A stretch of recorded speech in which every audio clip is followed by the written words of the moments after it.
The leather strap split fabric first, then flesh, yet no sound escaped her lips. Clara Gray's bare feet pressed against the dusty earth beyond St. Vincent's Chapel, as the minister's belt descended like sacred judgment, bound to the hitching posts. Crossbeam, she kept her head lowered, not in humiliation, but to conceal the defiant flame flickering within her gaze. Spectators gathered swiftly. The same townsfolk who'd avoided her eyes the day before now watched with eager anticipation, as though entitled to this performance of public disgrace. Between each strike, the preacher's voice boomed about sin and deception.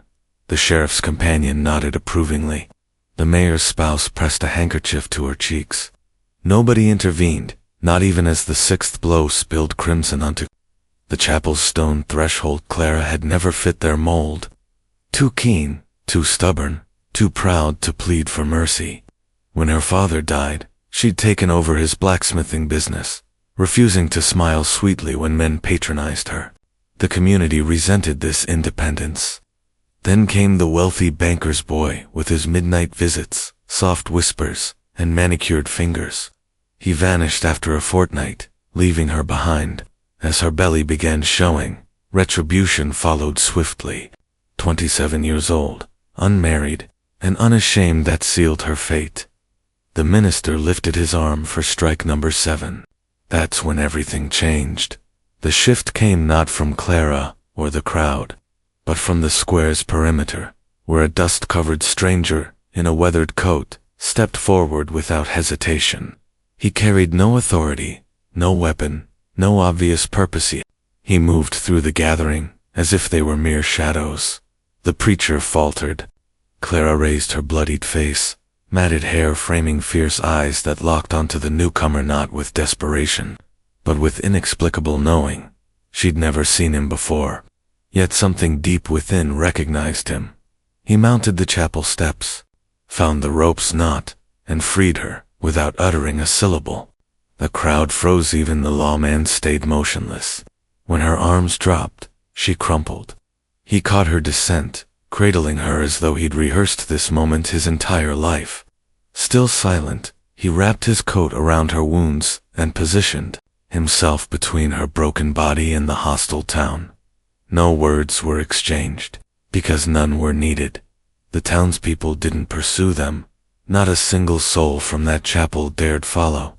The mysterious cowboy carried Clara through his arms, her blood staining his garment, his steady footsteps echoing against the parched, fractured road that had never witnessed such courage. She drifted between consciousness and dreams, lips slightly parted, eyelids fluttering like someone suspended between agony and hope. Yet her fingers, though barely curled, gripped his collar's edge as if sensing sanctuary at last.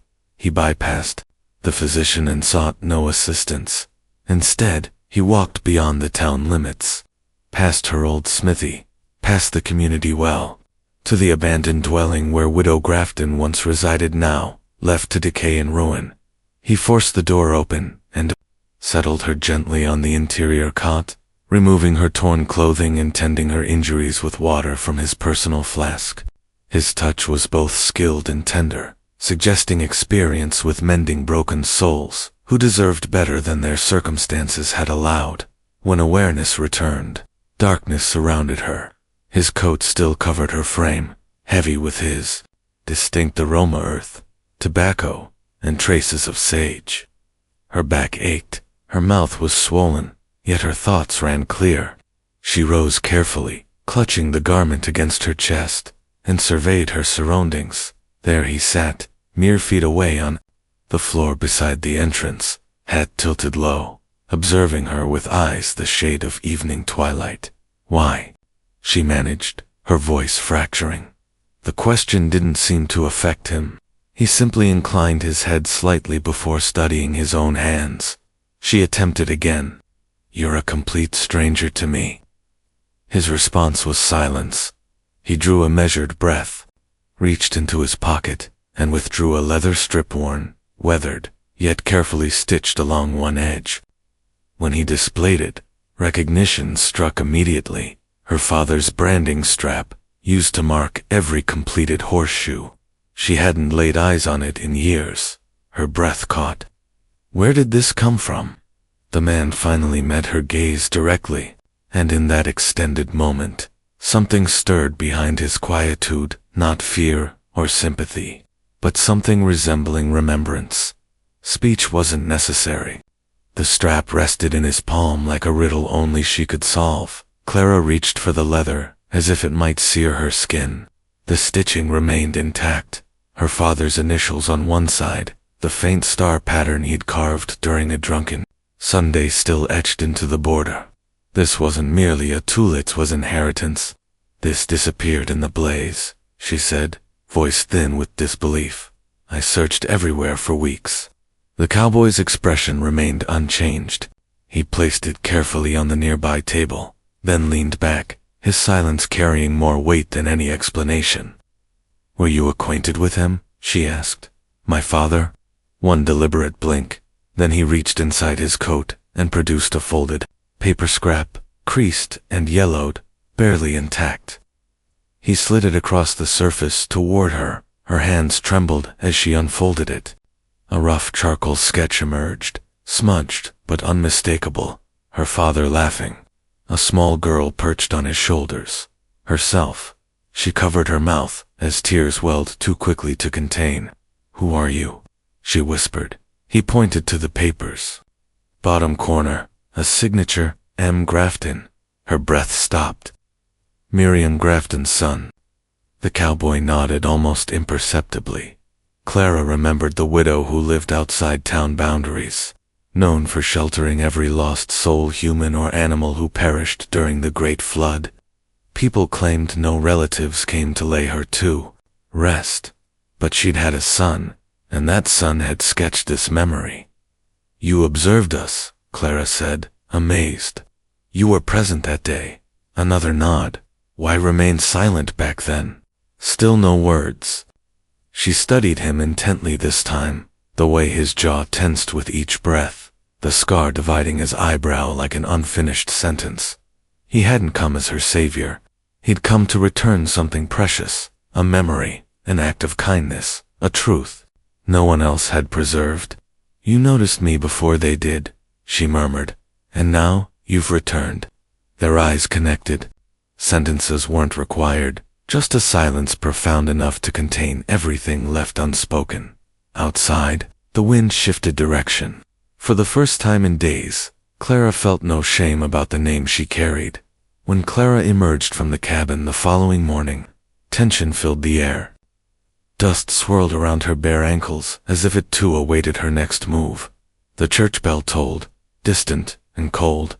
She now wore her father's old coat, patched at the elbows, with bandages pressed beneath, against healing wounds. The silent cowboy followed her outside but maintained distance, shadowing her like an unspoken promise no one else dared make. The town expected her disappearance to crawl away in disgrace.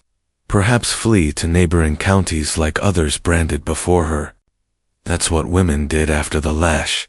Vanished, hid, shattered. But Clara defied expectations. She walked to the smithy with raised chin, unlocked the door with a corroded key, and ignited the forge as she had every morning before the clean-handed boy destroyed everything. Fire roared to life. She fed it with scrap metal and coals that had waited too long for someone to believe in their usefulness. By midday, observers began appearing, not to assist or converse, simply to watch. The mayor's son crossed the street, spotted her at the anvil, and turned paper white. He didn't acknowledge her. He didn't pause. She let him pass. He'd remained silent during her public humiliation. He deserved no words now. But what truly unsettled him wasn't just her presence, it was the man beside her, hammering methodically at a blade, sleeves rolled to his elbows, scars visible and quiet, like truth carved into flesh. He never glanced up, never requested payment. Yet he stood alongside her throughout, matching her rhythm as if they'd learned the cadence from the same fire. When a child approached with curious eyes and a copper coin, Clara accepted it gently and offered the boy a horseshoe etched with a single star, the same star stitched into her father's recovered strap. The child beamed and ran off. Clara didn't return the smile, but her expression softened when she looked toward the cowboy. He finally returned, her gaze steady and proud. She was no longer the narrative the town desired. She'd become the story it couldn't dismiss. They labeled him the Silent One long before he ever protected Clara. Nobody knew his identity. Nobody recalled his arrival. But after that morning at the forge, the community discovered how powerfully a man could communicate without speaking. When the saloon's piano broke, he repaired it with 3 nails and wire from his saddlebag. When the blacksmith's bellows cracked, he constructed a replacement using wood salvaged from the chapel fence. He never charged, never acknowledged. Gratitude just worked. Only Clara dared approach him without specific purpose. She conversed around his silence as if it were a language only she comprehended. "Coffee or tea?" she'd ask, setting both cups down without waiting for response. He always chose coffee. "You were left-handed with a gun, weren't you?" she inquired one evening, noticing deep twist scars on his right wrist from a healed break. He didn't flinch, simply raised his left hand, mimicked a draw, and rested it on the table between them. "What happened?" she pressed. His fingers tapped 4 times, paused, then 4 again. Morse code, a habit her father had taught her to recognize danger. TRP. That's what he spelled. She blinked. "You trusted someone." He looked away. The message sufficed. This became his storytelling method. Through gestures, pauses, repaired tools, mended buttons, and calmed horses. Clara needed nothing more from him. One evening, she brought out the salvaged belongings from the fire years prior, rhythms, untouched since her father's death, edge-burned letters, a faded photograph of her mother's smile, a war coin. The cowboy sat beside her, handling each piece as if it belonged to him as well. When he reached the final item, a charred silver thimble, he closed her fingers around it and looked at her as though silence had finally conveyed enough. She didn't weep. She simply nodded, because when the world had screamed at her, punished her, and abandoned her, this man had held her without noise or questions. Somehow that silence had reconstructed more than any apology could achieve. Near dusk, urgent knocking interrupted them, sharp, deliberate, and ominous. Clara rose from the forge stool, wiping soot from her palms as the cowboy stepped protectively forward, hand resting lightly on the knife behind his belt. The door creaked open, revealing Reverend Alderboots, polished, collars starched, showing no trace of the man who'd wielded the belt before God and witnesses. "I've come to speak," he announced, voice controlled but low. The cowboy remained motionless. Clara stepped forward. "To speak," she echoed, "or seek forgiveness?" The preacher peered past her into the cabin's dark recesses. "There are rumors, whispers about your defiance. The townspeople are disturbed, are they?" She replied coolly. "I wonder why." He shifted uncomfortably. "You'll return to the forge. The man beside you, the child you carry. Stop right there." Her voice cracked, sharp as an anvil strike. "You lost the privilege to discuss him the moment you raised your hand instead of your heart." The preacher's jaw clenched. "I followed scripture. You followed fear." She crossed her arms, feeling the cowboy's presence just behind her, quiet, grounded, immovable. "You punished me to keep others silent. And yet here you stand," he muttered. "Because someone chose to hold me when nobody else would." The Reverend's eyes flicked to her companion, something bitter crossing his features. "He doesn't belong to this town. Neither do I anymore," she replied. "I've outlived its judgment." The preacher sighed and stepped back. "Pride remains a sin, Miss Gray, and cowardice remains a plague," she responded. "One I've ceased inheriting." He departed without blessing her, without apology, without even speaking her name. But Clara smiled as she closed the door, because, for once, she hadn't needed his permission to speak. The cowboy met her eyes and raised one eyebrow slightly. "He won't return," she said. The man reached into the hearth's ashes, retrieved a red coal with tongs, and pressed it gently into iron that would shape her new brand not of punishment, but of choice. For the first time in her life, Clara Gray would bear a mark signifying she belonged to no one but herself by week's end. Clara's reputation had transformed from whispered shame to clenched jaw warning. Men passed her on the street and tipped their hats not from courtesy, but to avoid meeting her gaze. The same mouths that had called her harlot now muttered witch or marked, as if silence had rendered her dangerous. Perhaps it had. Perhaps.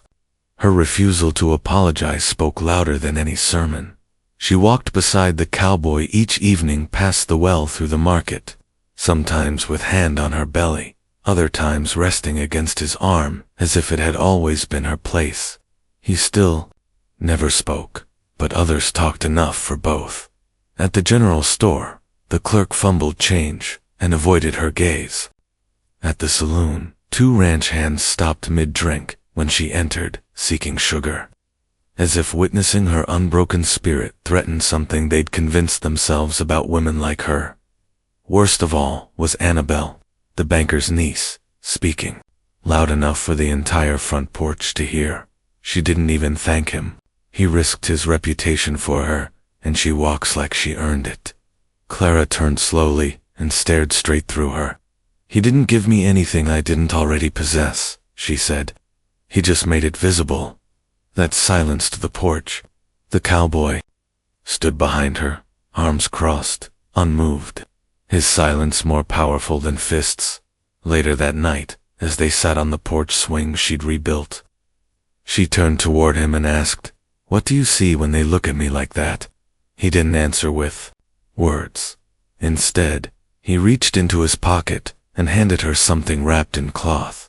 She unfolded it slowly. A broken nail bent, burned, reshaped into a ring. Not perfect, not polished, but forged in fire and shaped by patience. Her fingers trembled. "This is..." She couldn't finish. He simply nodded. Not a proposal or claim, but a gesture. "You are not too damaged to be held." Clara didn't weep. She never had for pity. But her eyes shone, and she slipped the ring onto her finger without ceremony. The world had tried to silence her, but this man had taught her that silence could be strength, too, if chosen freely, and in that silence she had finally begun to speak. The storm arrived with purpose. Dark clouds, fierce wind, and thunder that sounded more like memory than weather. Clara's labor pains began just after sunset. No warning except her hand clutching the table's edge and refusing to release. The cowboy didn't panic. He built the fire higher, boiled water, prepared the bed with practiced hands. He didn't speak or pace, just nodded when she said, "It's time," and stood beside her with the same stillness he'd offered from their first day. Wind howled as if the town itself sought to unmake her. But Clara didn't scream. She bore down, sweat soaking her brow, blood warming the blankets.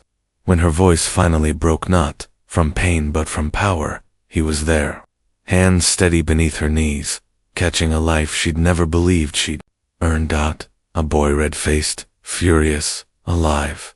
Clara laughed breathlessly, broken open in every way a woman could be, and pulled the child to her chest. Resembles me," she whispered. "Dot."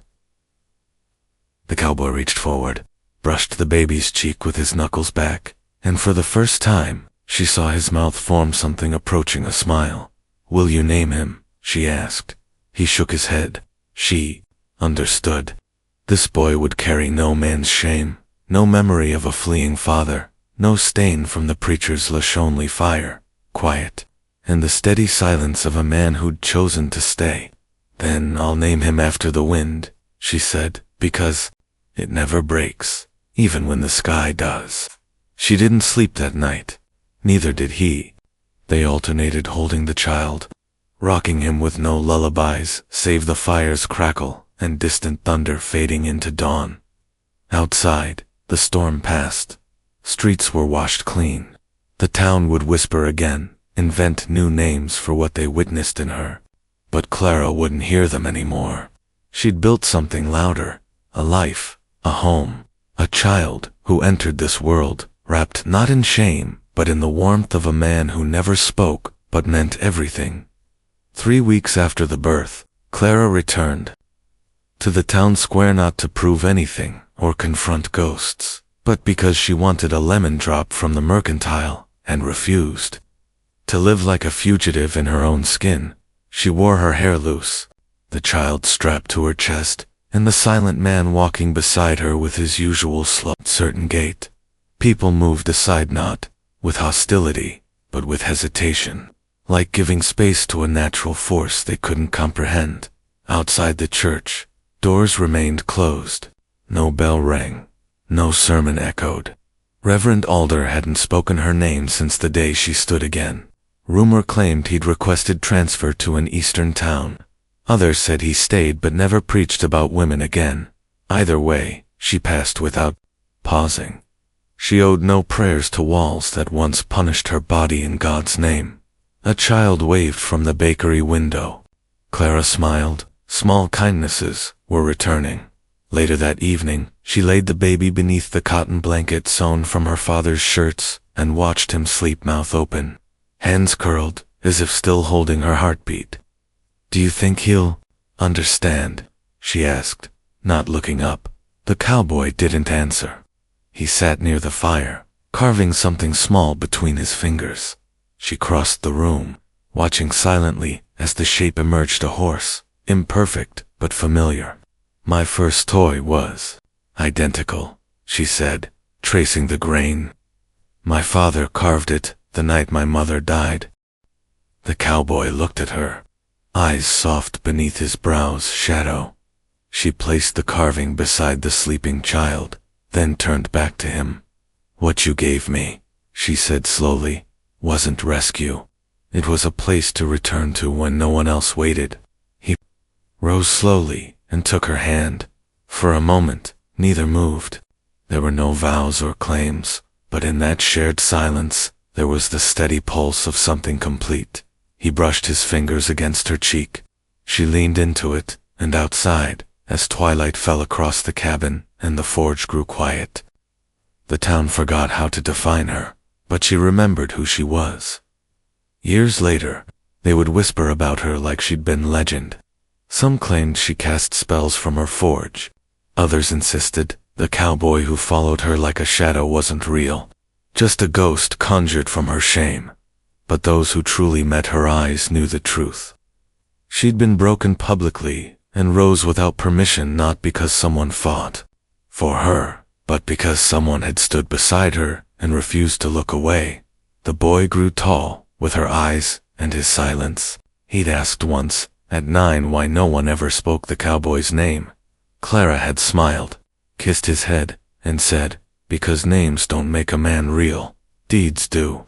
On her final day in the forge, she sealed one last iron brand, just a circle, unbroken, joined at both ends, and hung it above the door. Not for sale or use, just a symbol that even scarred things can be whole.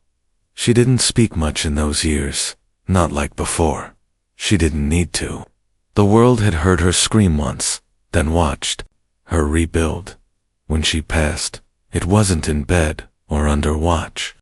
It was on her swing child, asleep on her lap, sun dipping behind the chapel she no longer feared. Beside her still sat the man who'd never spoken a word, his hand resting on hers, his eyes never closing. When they buried her, no priest was summoned. Townspeople with hats in hands, uncertain what to say. But the boy spoke. She wasn't shamed. She was sacred. With that, he placed the broken nail ring, now worn thin, into her palm. They say the cowboy vanished after that, walked past the hills, never looked back. But the swing remained, as did the forge and the brand above the door. Because the town didn't build her legacy. She did not with noise or rage, but with silence. Chosen, steady, sacred. She'd been whipped before the church. But she'd been held, truly held by someone who didn't need to explain why she was worth it.